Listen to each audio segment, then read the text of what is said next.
Oh, oh, oh, oh, oh.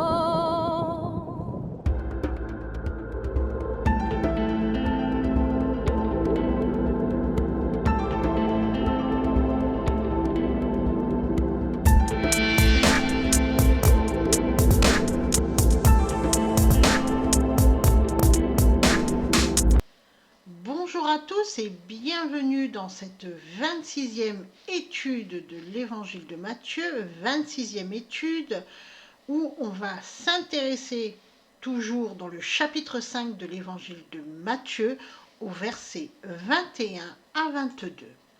Le chapitre 5 de l'évangile de Matthieu s'ouvre sur le discours sur la montagne qu'on a appelé les béatitudes et qu'on a déjà vu lors de l'étude numéro 21.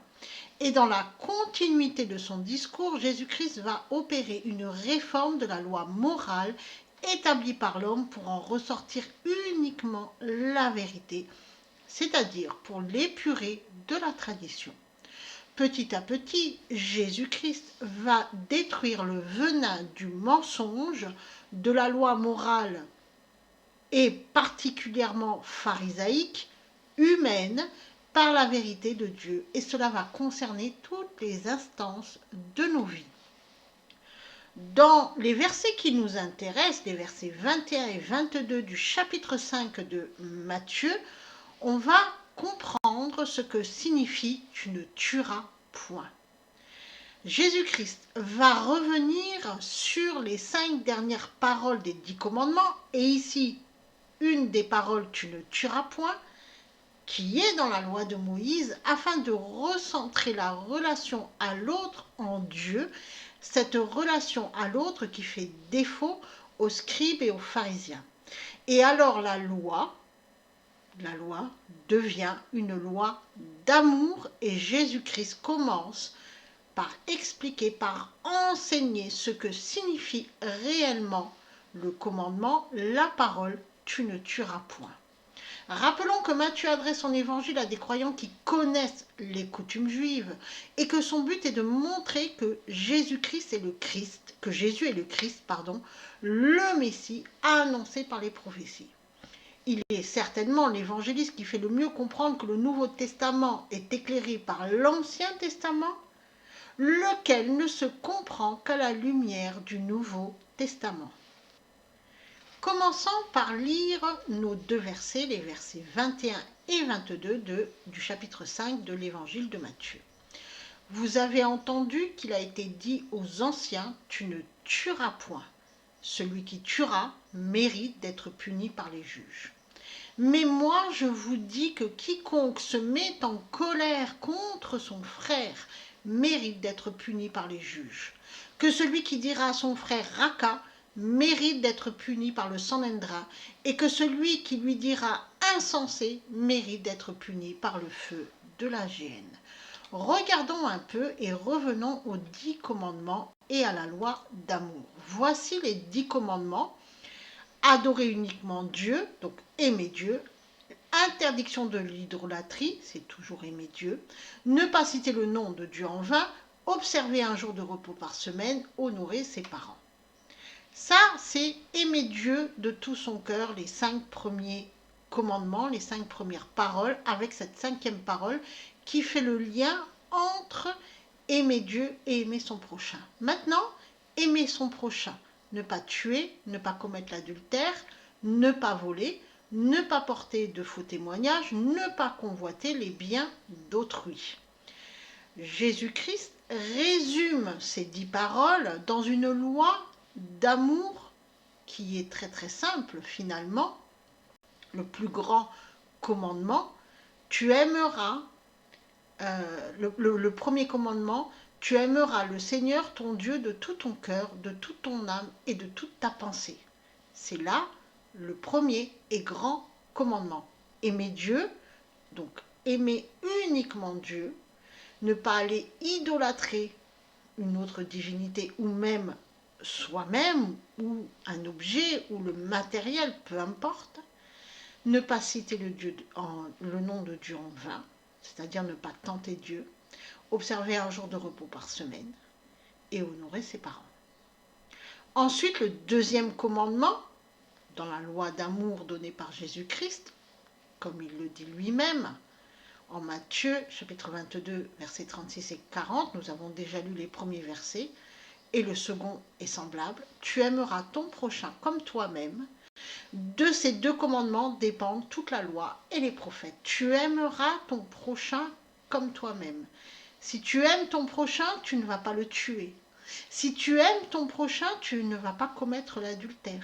Si tu aimes ton prochain, tu ne vas pas aller le voler. Si tu aimes ton prochain, tu ne vas pas porter de faux témoignages contre lui. Si tu aimes ton prochain, tu ne vas pas convoiter ses biens ou ceux qui lui appartiennent.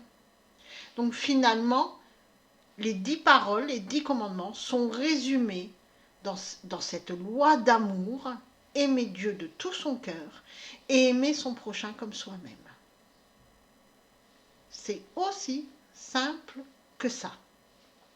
Cette loi, les 10 commandements, ces 10 paroles qu'on appelle la loi de Moïse, a été donnée par Dieu aux Hébreux pour mettre en évidence le péché, pour le révéler et aussi pour donner une ligne de conduite, pour leur donner finalement une ligne de conduite. Cependant, cette loi, adorer uniquement Dieu, interdiction d'idolâtrie, tout ça, ça a été plus ou moins compris, mais par contre, tout ce qui concerne l'amour du prochain, les pharisiens n'ont pas très bien compris puisqu'ils ne se sont pas élevés au niveau spirituel.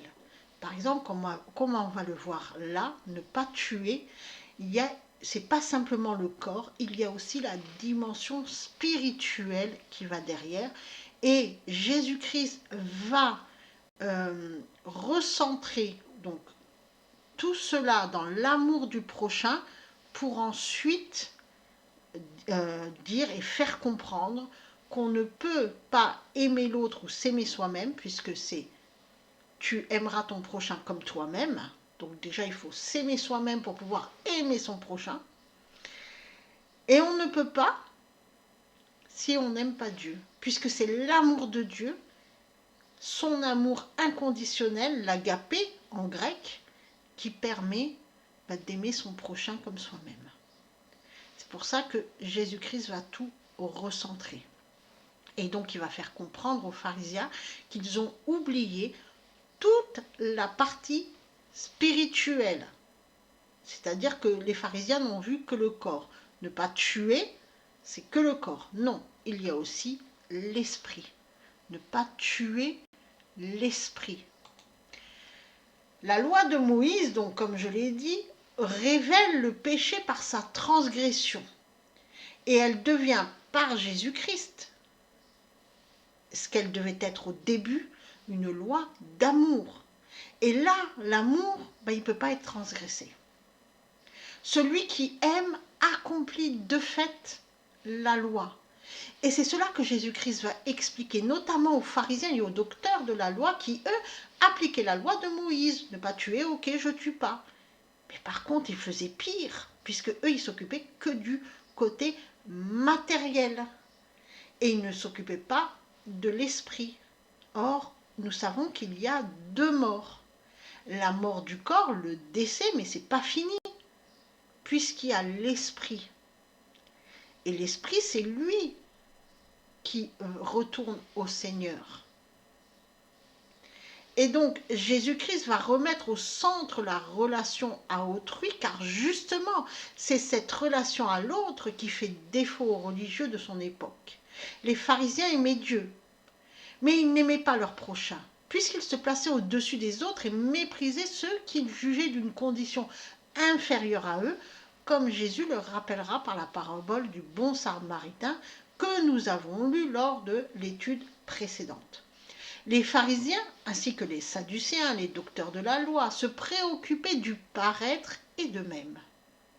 Et Jésus va remettre l'essence même de ces paroles qui concernent l'amour de l'autre en les explicitant davantage, mais surtout par la suite, il terminera par dire qu'il faut aimer son ennemi, abolissant ainsi la loi du talion, puisque les Juifs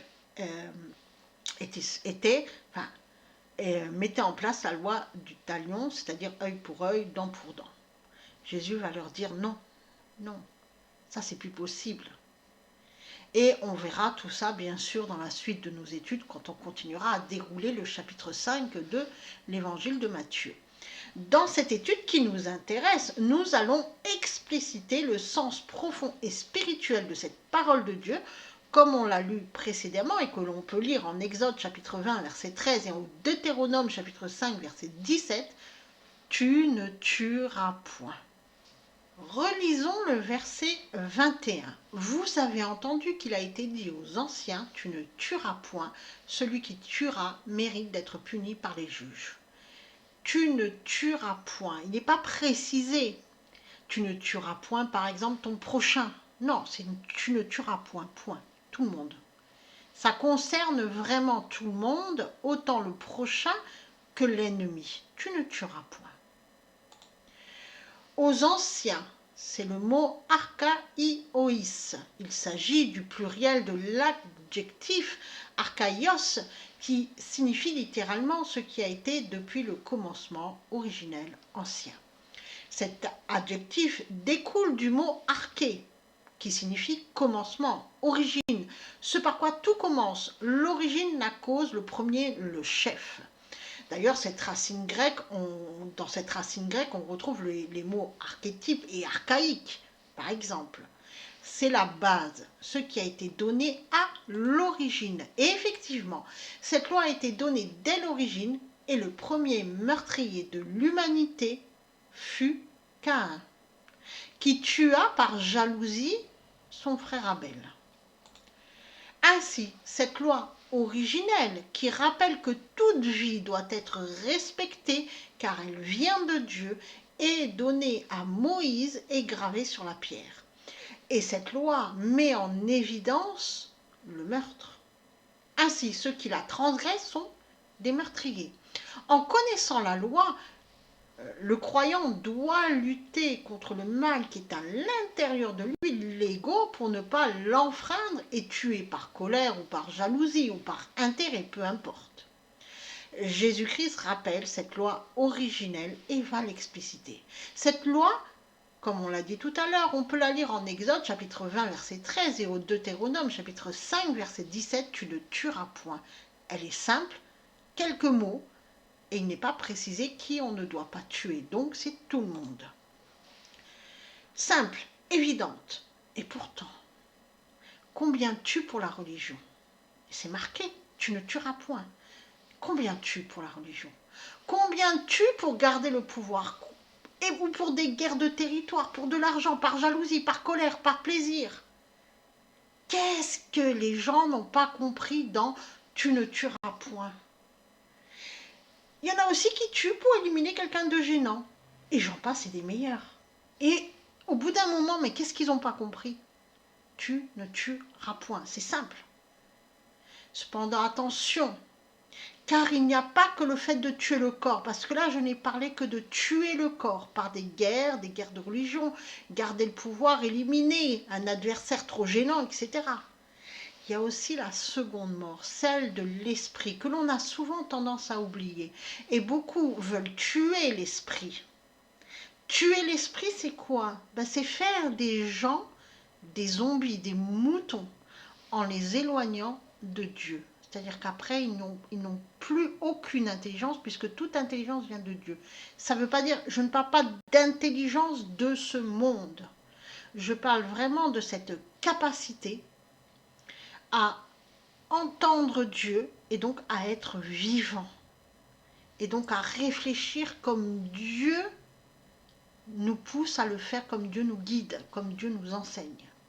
C'est ça être vivant et c'est être un esprit libre. Tuer en hébreu, c'est le verbe rat-sarch qui signifie assassiner, tuer. Au radical kal, il désigne le meurtre prémédité, accidentel, intentionnel ou vengeur. Au radical nifal, il signifie être tué. Au radical piel, il signifie tuer, abattre, assassiner, meurtrier, assassin. Voilà dans « tu ne tueras point » tout ce que signifie ce verbe tuer. Et d'après la loi, celui qui tue devra comparaître devant les juges. Donc celui qui tuera mérite d'être puni par les juges. Ici, la traduction qu'on a, et je choisis le plus souvent la traduction de Louis II parce que c'est celle qui est la plus lue en France. Donc cette traduction ne redonne pas le véritable sens du texte originel en grec.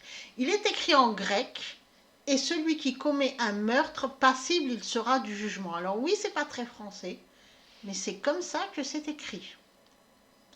Donc celui qui commet un meurtre, il sera passible de jugement.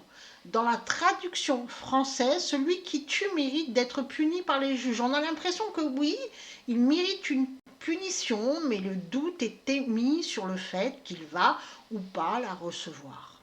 Or, dans le texte originel en grec ancien, Jésus-Christ est très clair sur le fait que celui qui tue aura son jugement, quoi qu'il arrive. Ajoutons, pour être plus précis, que celui qui ne s'en repent pas aura son jugement.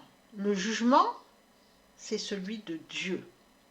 Après avoir rappelé cette 6e parole de la loi de Moïse, Jésus-Christ va l'expliciter au verset suivant. Donc c'est ainsi que nous arrivons au verset 22 que nous allons relire ensemble. Mais moi, je vous dis que quiconque se met en colère contre son frère mérite d'être puni par les juges. Que celui qui dira à son frère « Raka » mérite d'être puni par le Sanhédrin et que celui qui lui dira « Insensé » mérite d'être puni par le feu de la géhenne.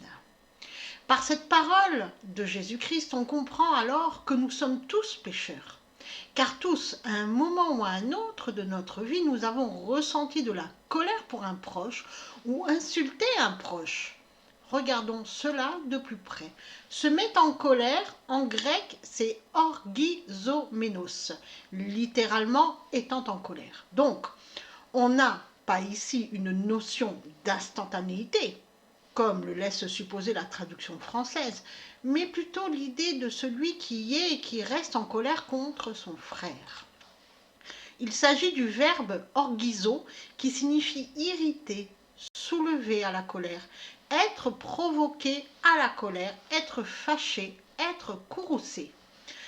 Ainsi, celui qui s'irrite, qui se laisse aller à la colère, qui est fâché, qui est courroucé et qui ne fait rien pour retrouver un état de paix avec son frère, qui garde son état d'esprit, qui veut rester fâché, celui-là mérite d'être puni par les juges.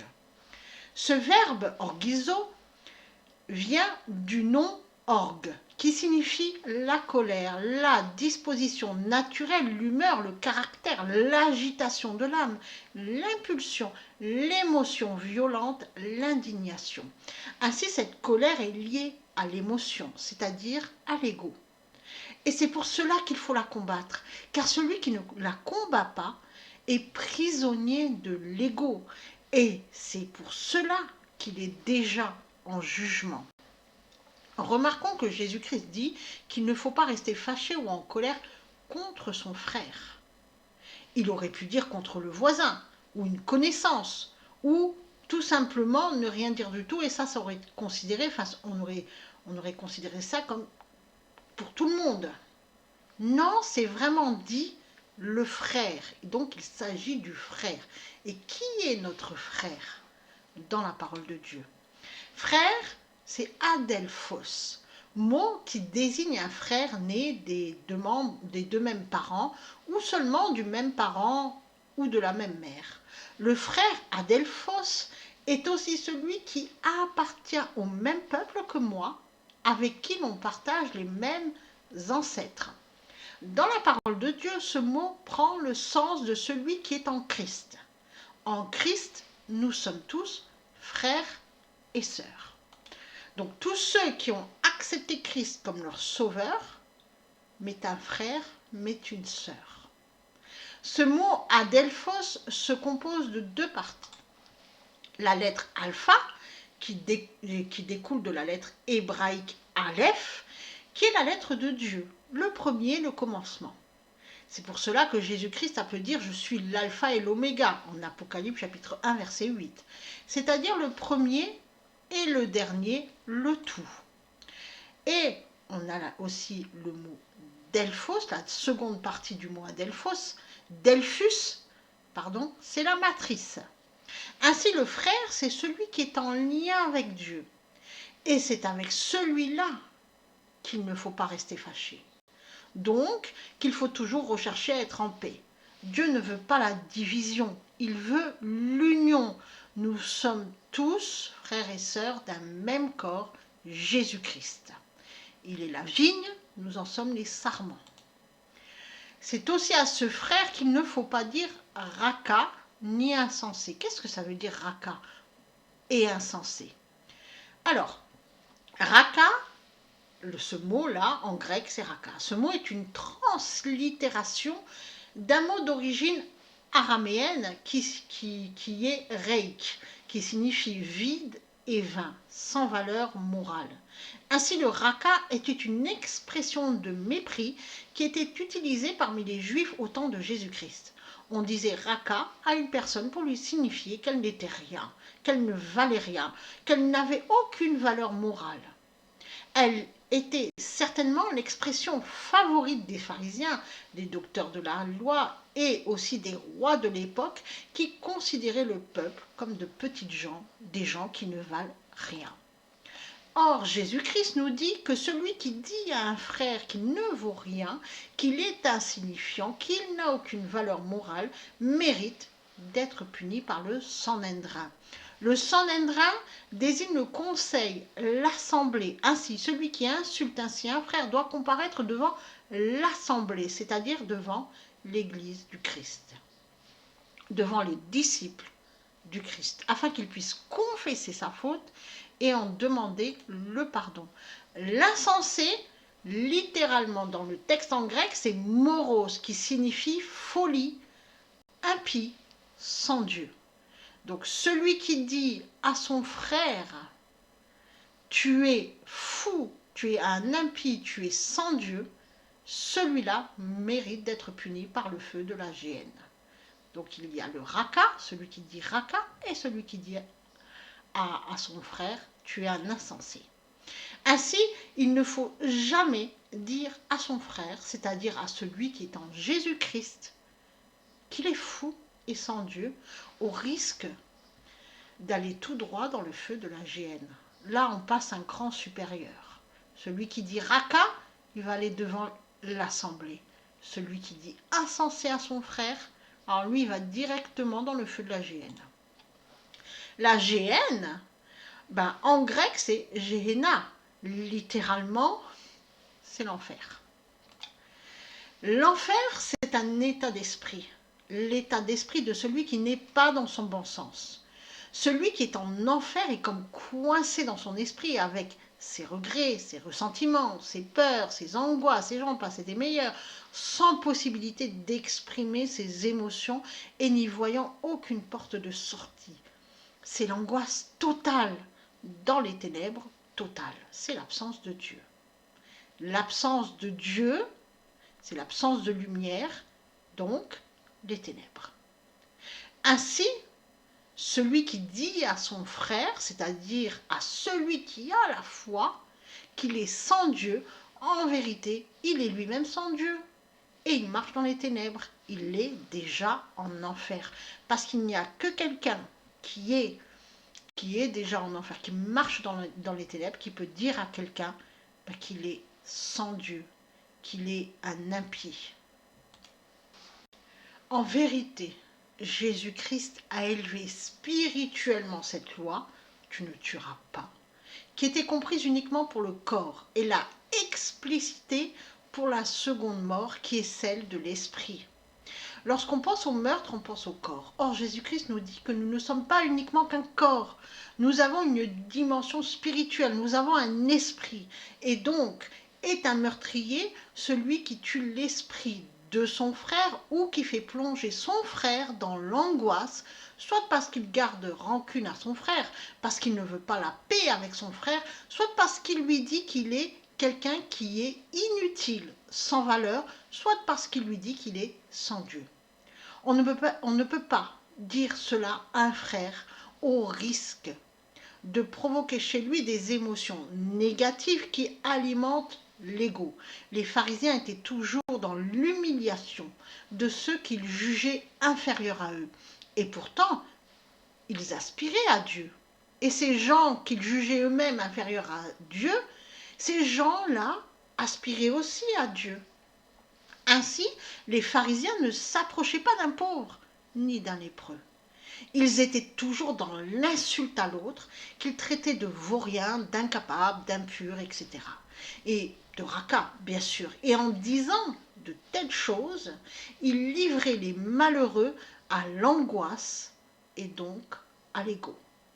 Jésus-Christ nous demande de ne pas leur ressembler et de ne pas se croire au-dessus de son frère, de ne pas le juger, mais bien sûr d'aller se réconcilier avec lui, d'aller le comprendre, afin qu'il ne plonge pas dans l'angoisse, parce que ça pour nous, ça nous fera aussi plonger dans l'angoisse. Maintenant que tout ceci est dit, qu'on a bien compris tout ce qu'il en est, ben on va donner, comme à notre habitude, c'est une traduction de ces versets en sens, vraiment vraiment fera ressortir, en faisant sortir le véritable sens de ces versets. On y va. Vous avez entendu qu'il a été dit aux ancêtres, tu ne tueras pas. Tout homme qui commettra un meurtre sera passible de jugement.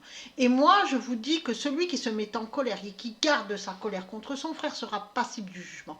Et celui qui dit à son frère raca, c'est-à-dire vaurien, insignifiant, imbécile, devra en répandre devant l'assemblée des justes. Et celui qui dit insensé et sans Dieu à son frère, sa peine sera celle de l'enfer. Soyez bénis. Oh.